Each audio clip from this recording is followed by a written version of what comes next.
Teka muna mga kapatid, magnilay muna tayo.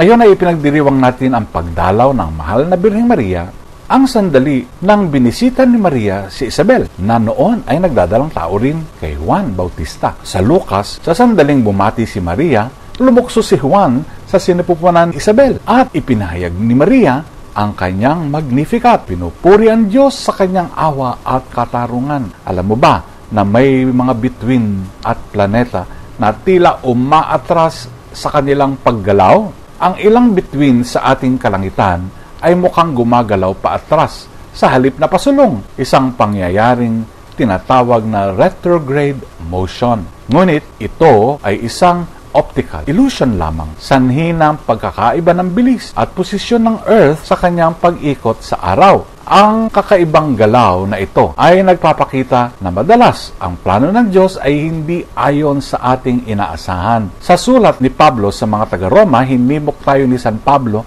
na magmahal ng taos-puso, maglingkod ng may sigasig, at makisaya sa kasayahan ng iba.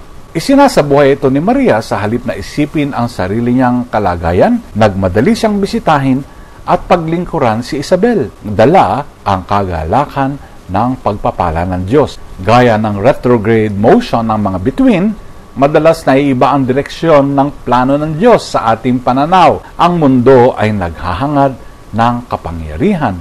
Ngunit pinupuri ng Diyos ang mga mapagkumbaba. Ang mundo ay naghahanap ng kasikatan, ngunit pinagpapala ng Diyos ang mababaang loob. Ipinakita sa atin ni Maria na kung tayo ay magtitiwala sa Diyos, kahit tila paatras ang ating buhay, dadalhin tayo nito sa kanyang kaluwalhatian. Handa ba tayong yakapin ang hindi natin inaasahang landas, nagtitiwala na ang plano ng Diyos ay higit na dakila kaysa sa ating sarili? Pagnilayan po natin ito.